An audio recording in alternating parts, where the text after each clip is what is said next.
Good morning, Esri Canada community. How are you?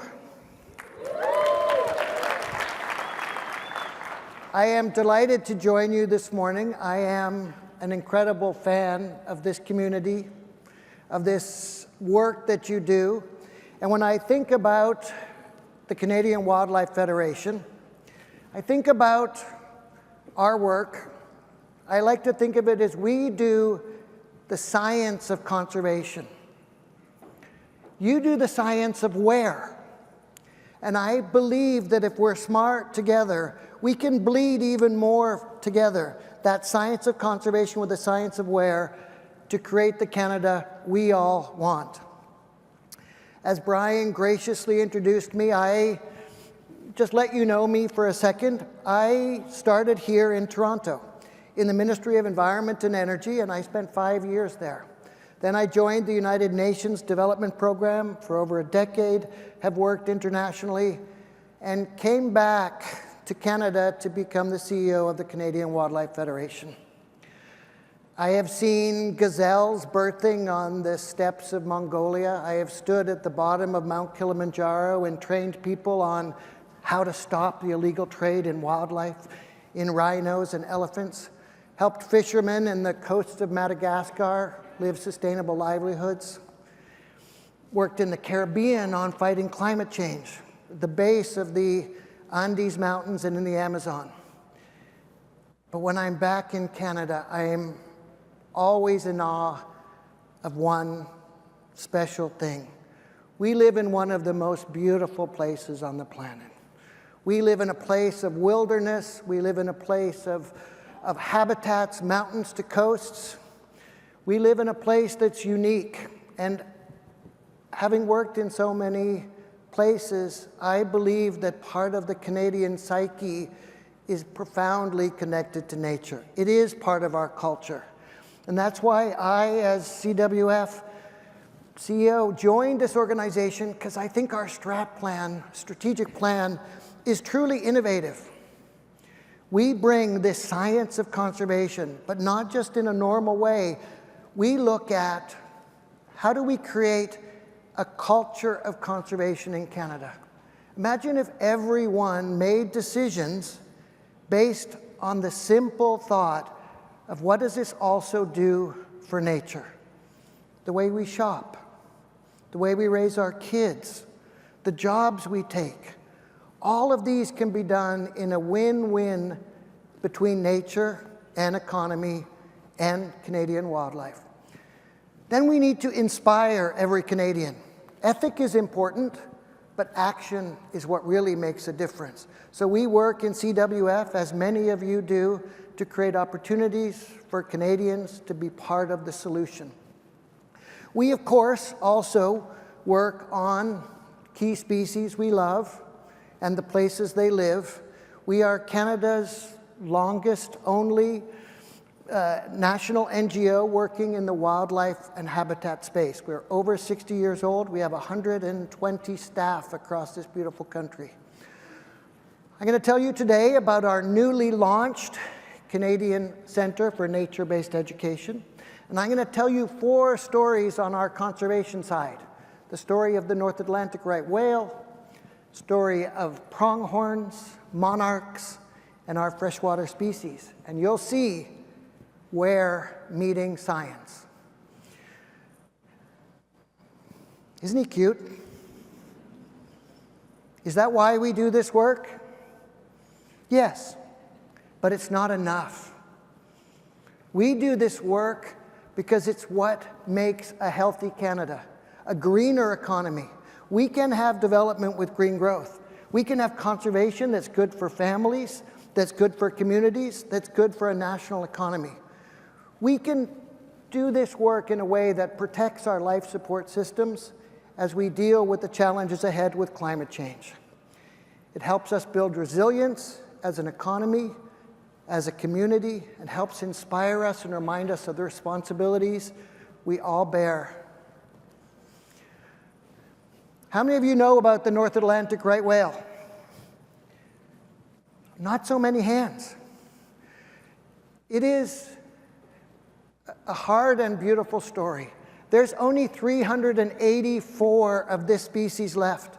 That majestic animal you see, 384, and only 70 of them are females that can have birth. That's no longer a viable population size. And if you look at this trend analysis, you'll see we were down to 300, we climbed to almost 500, and then we began to go down again. Sadly, it's a deeply Canadian story. 25 of those deaths happened on our shores, 25 in the last decade. That's why we in CWF and many other partners are working to fix this problem. And the problem is a technical problem. Technical problems can have technical solutions. The two major threats to right whales, boat strikes, which I'm not going to deal with a lot today, and gear entanglement. This is one lobster fisherman's gear, many lines. There's almost 13,000 fishermen of lobster on the east coast of Canada. Just think of what that looks like. That's a spaghetti of entanglement opportunity for those fragile whales. And that's what it looks like. That whale will not escape, that whale will die. Turns out that even if the whale does escape from an entanglement, mostly the females will not have birth. The stress is so high that they no longer become fertile. So we've been working with the science of where. Top left, we track where these whales are and where they come from by plane, by satellite. The two visuals on the left and right are aquatic metrics, and of course we have tens of thousands of Canadians and iNaturalists tracking these. That helps us map where the whales are. They're a migratory species. They go from Florida up to Canada every year. We can map where they are. We can map where entanglement happens. So we can now start to do a technical solution that says when the whale is here and they can get entangled, we're going to stop fishing happening.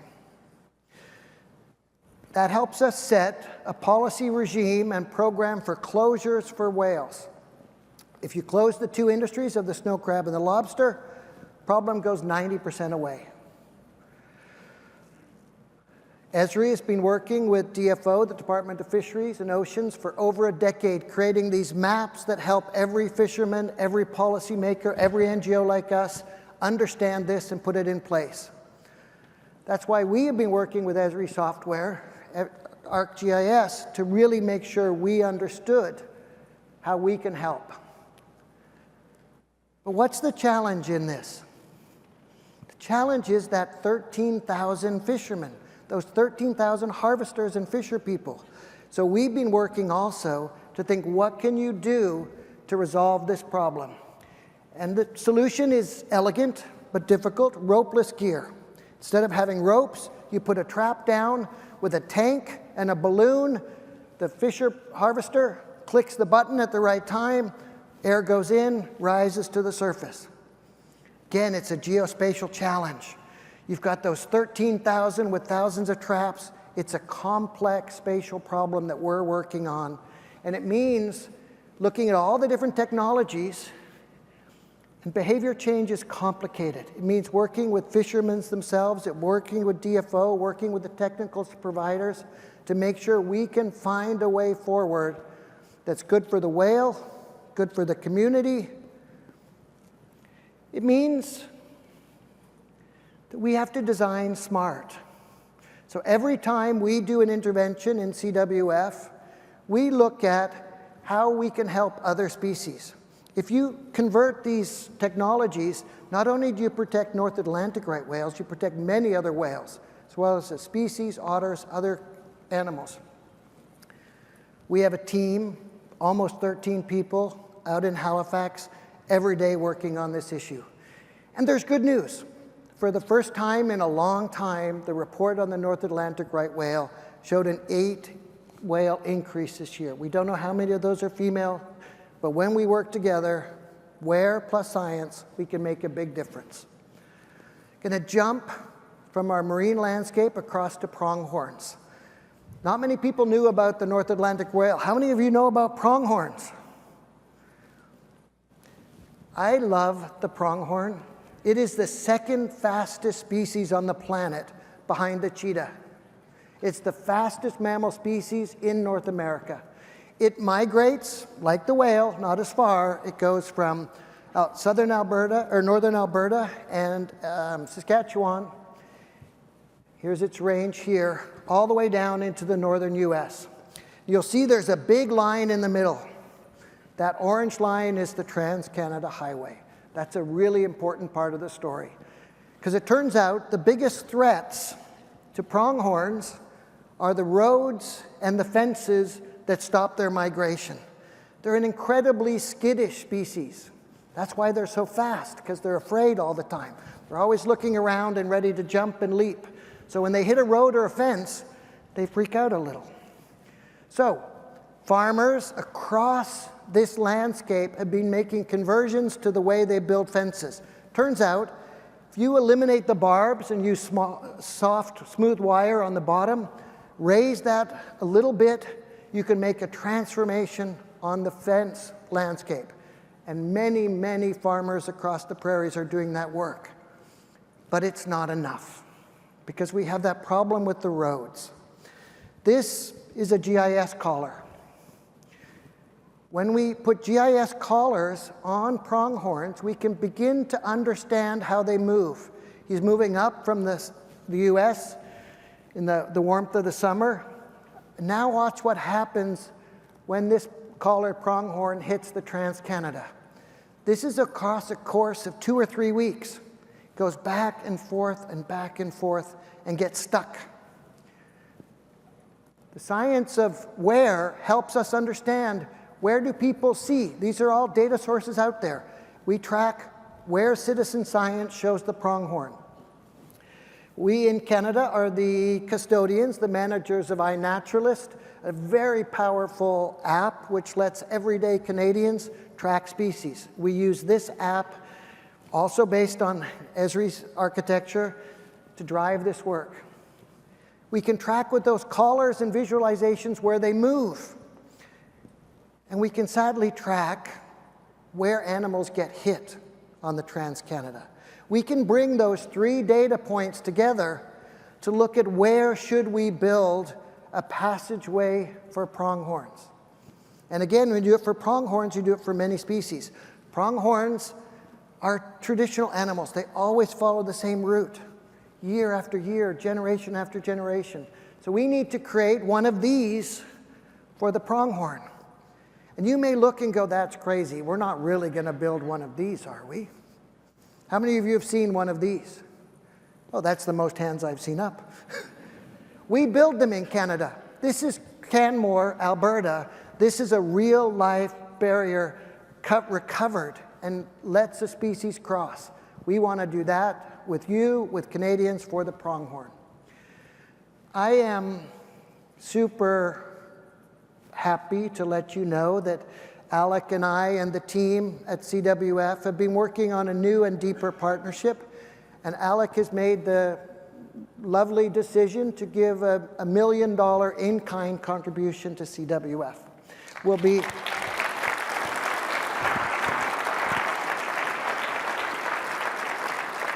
It's going to give us access to that licenses and that thought leadership and access to you as a community to think what we can do next.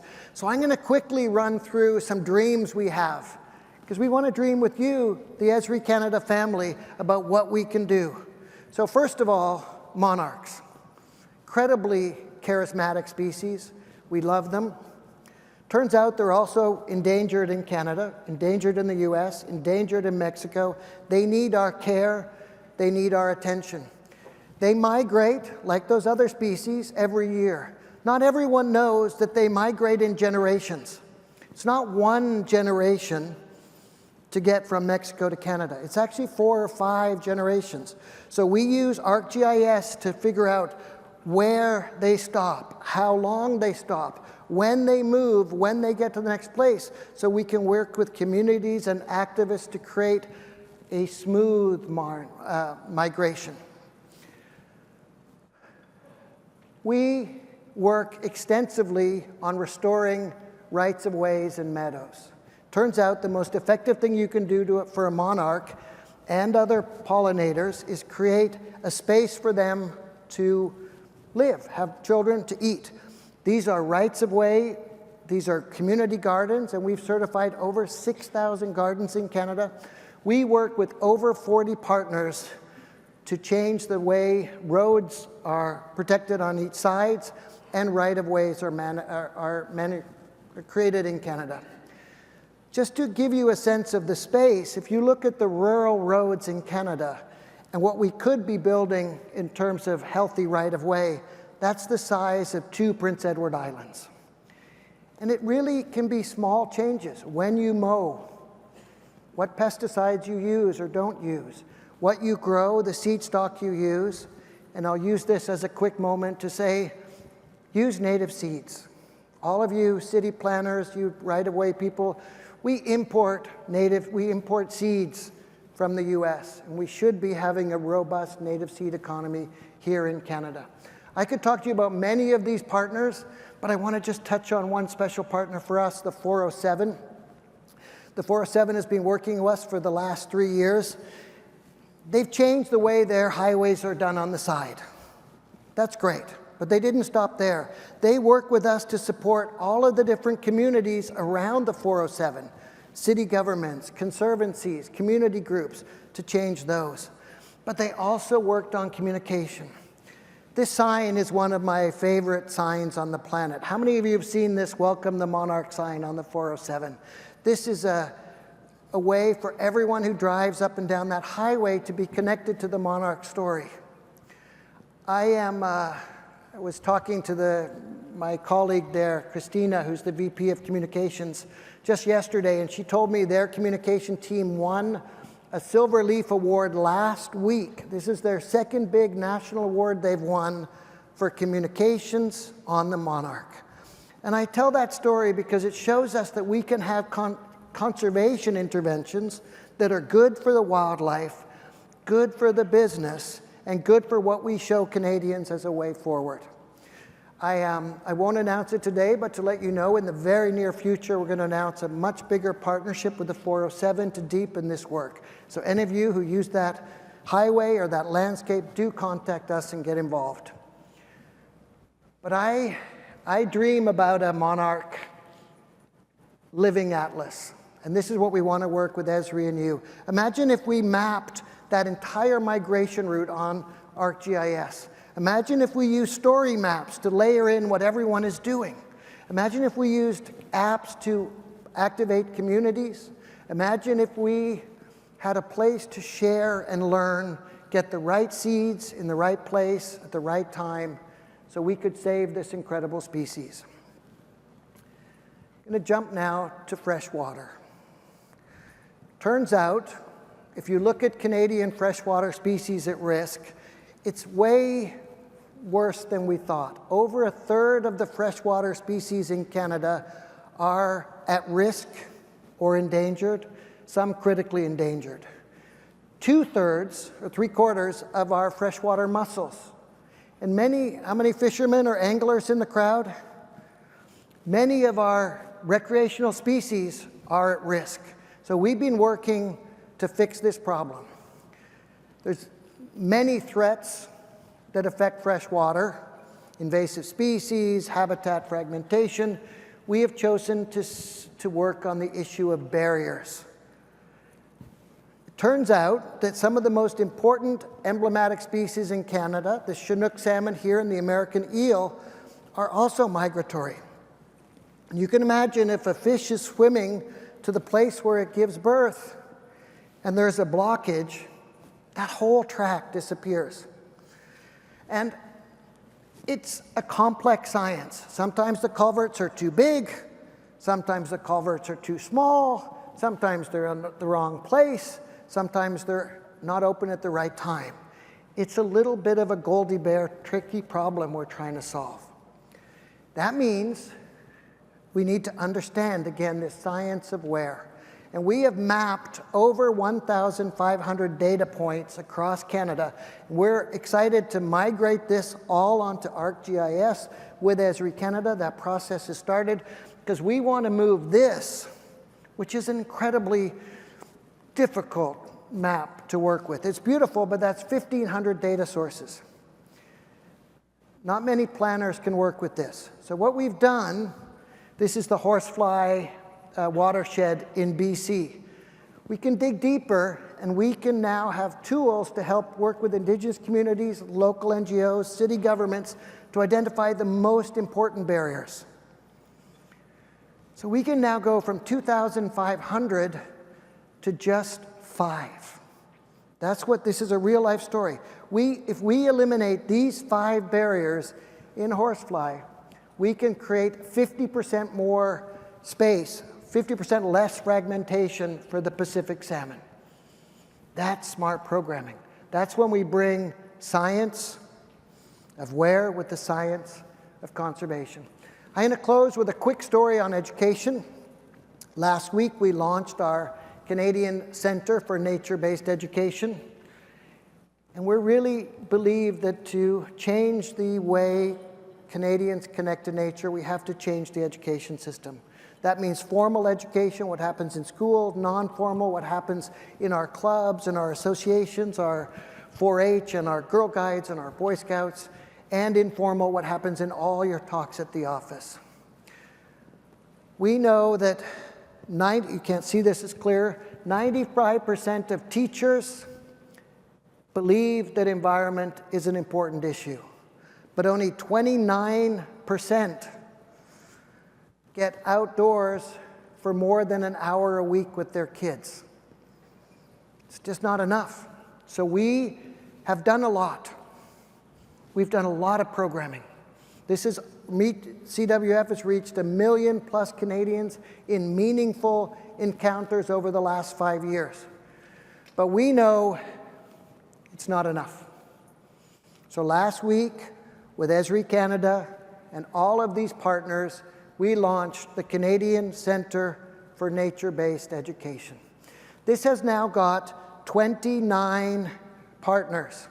It was 28 on Monday morning, but our dear colleagues from Evergreen are here. They were our 29th colleagues to join us. So if you haven't gone out to their brickworks and seen the incredible work there, Martin's right here, do visit them.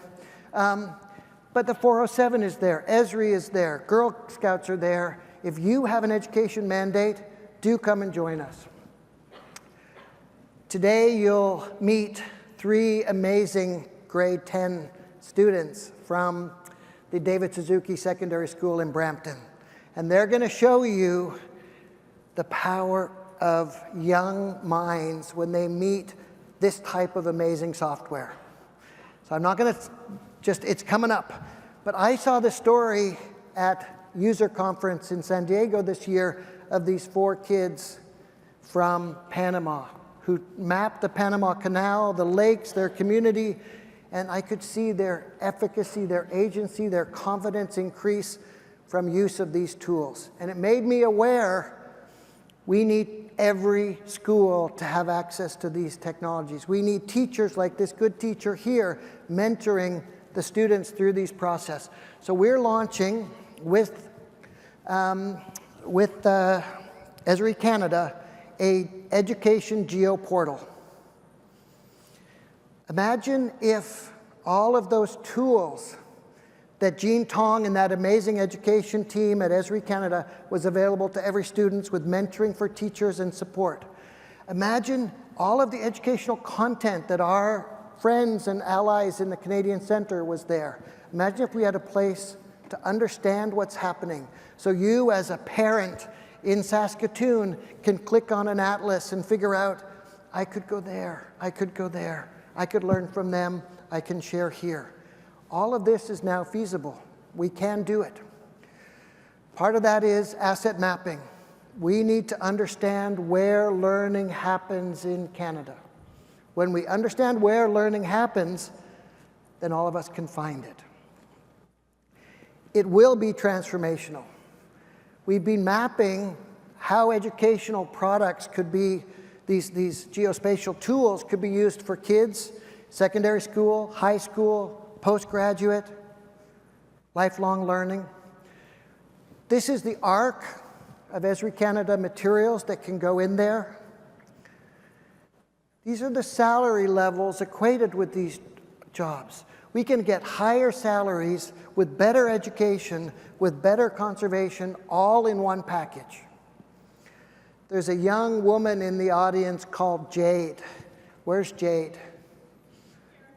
Hi, Jade. I met Jade yesterday.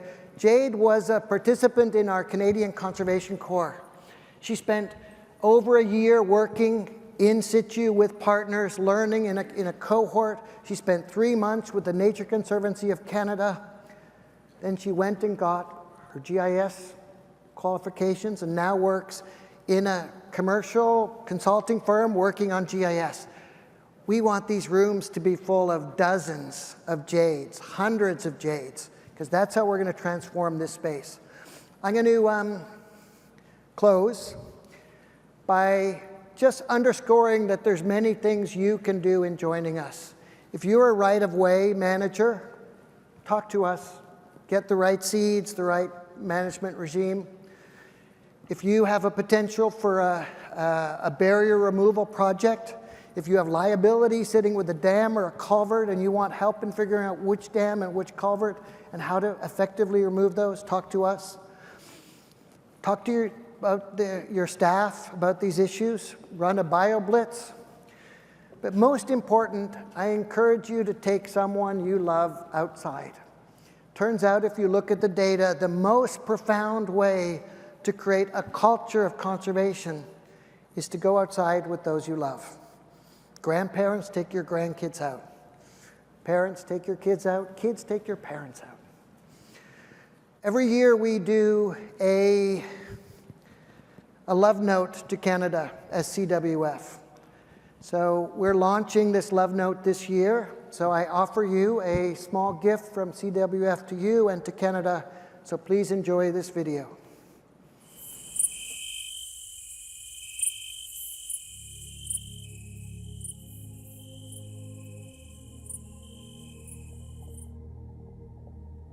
I'm trying to hold my breath.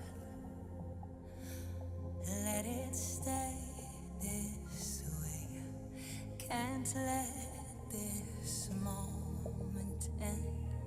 You set off a dream in me, getting louder now. Can you hear it echoing?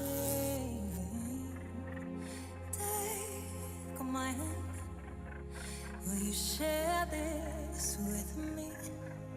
'Cause darling, without you, all the shine of 1,000 spotlights, all the stars we steal from the night sky will never be enough, never be enough. Towers of gold are still too little. These hands could hold the world, but it'll never be enough, never be enough for me. Never, never, never, never, never for me, for me. Never enough, never enough, never enough for me, for me, for me. All the shine of 1,000 spotlights, all the stars we steal from the night sky will never be enough, never be enough. Towers of gold are still too little. These hands could hold the world, but it'll never be enough, never be enough for me. Never, never, never, never, for me, for me. Never enough.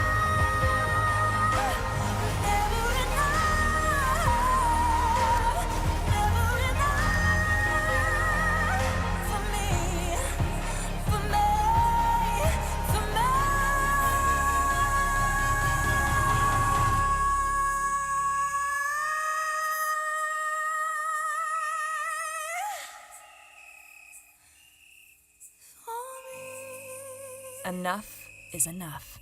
Join our conservation movement.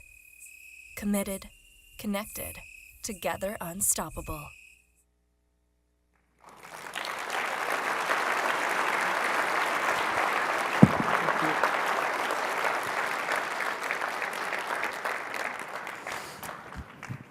Hi, Alec. Sean, fantastic. Thank you. Thank you. Thank you. Thank you. Isn't this amazing? That video, that's the second time I've seen it. I saw it the first time in French, and it's very, very powerful message. So thank you again, Sean. And the Center for Nature-Based Education is, I think, a mission for all of us.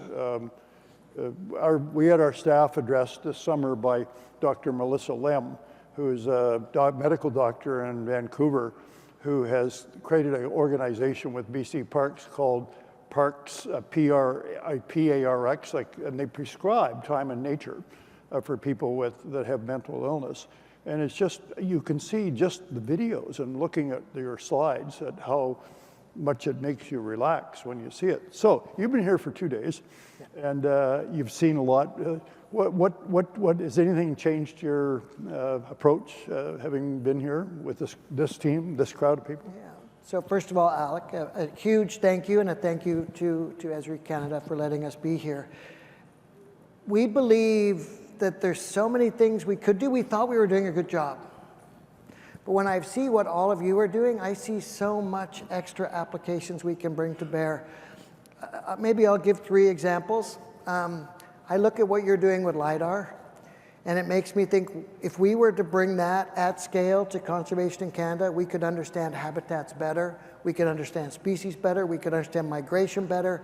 It could be transformative in this space, and I don't believe anyone's doing it at scale. Number 2, I love the beluga whale story yesterday, and I'm wondering, how do we take that geo-AI thinking and apply it to the North Atlantic right whale, to so many of our species? The potential of geo-AI, incredible. When we saw those 2,500 barriers up in Horsefly, could we use satellites to use geo-AI? Could we use drones to take those potential barriers, those potential 2,500, quicker down to a number we can manage? And the last one is maybe the visualization capacity. As I look at the way so many of you are telling your stories, the details, the dashboards, as a group that does policy and advocacy and communicates with the public, if we get better as conservation communicators at using these tools, I think it can transform the way we connect. So for me, thank you. I've learned so much from you. So this the group of people here are a small portion of the hundreds of thousands of GIS users across Canada, the tens of thousands of GIS professionals. So they can be a force multiplier for you. What can they do to help you? Well, how many of you work in local government, municipal government? Turns out, a huge number. Half of the great conservation in the world, half of the great climate work happens at the local government level. You have so much power in the way you plan and the way you manage. If you plan and manage with conservation inside, with pollinator gardens, with native seeds, it's a force that could not be reckoned with, Alec. It's transformational. So we believe you local government practitioners are front line of this work. Number 2 is the right-of-way holders, people who work with highways, roads, hydro, railroad. These are huge bodies of lands that we could be converting to conservation, and almost all of you use ArcGIS, Esri Canada, as your backbone. We want to work with you to convert these spaces because they can be good for economies, good for wildlife, and frankly, a good news story for Canada. Those of you that have technical expertise, those drones, those LiDAR, come talk to us. We have a booth out there. We have a team of 6, 7 people here. We know we don't know the answers, and you can give us, you can tell us what we should be doing better than we can ask you what we need. So Sean, you have a team of 120 people. How many of those are GIS people today? There's about 18 or 20 GIS people. We have GIS people in all of our different portfolios. We have a big team on the North Atlantic right whales. We have a big team in our Monarchs right of ways, the pronghorn team. I think I may be underestimating, Alec, it may be over 20. We have a really big, robust 7-8 person team on the Canadian Aquatic Database project. Again, we want to do more. None of our teams really worked together before. So if we create a common GIS platform, we can have these different groups additive in creating a more comprehensive face for Canada. That's why we brought so many people here. So nature-based education, to me, is just so fundamental. We look at our cities and they're concrete jungles in some ways, and there isn't enough way to get to nature. But we can fix that in some ways with community gardens, and you think of Toronto being crisscrossed with transmission lines and ravines, and there's lots of opportunity in this. But it does need to be mapped, and there's no question that we want to help you, what we can do in Esri Canada, but the biggest force out there that can help is our user community of everybody. So I encourage all of you to just join forces with the Canadian Wildlife Federation. But tell me a little bit about the CWF. You're not just CWF, a national organization. There's others that are out there too that are part of your federation. We are a Canadian federation, so we're a federation. We also have 13 affiliates in every province and territory. Those affiliates have hundreds of thousands of stakeholders involved in conservation, in projects. They do fire suppression work that needs mapping. They protect lands, all on, we have our colleagues in Saskatchewan own and manage close to 300,000 hectares. All of that's mapped in ArcGIS. But again, the visualization we could bring to it, the upgrade.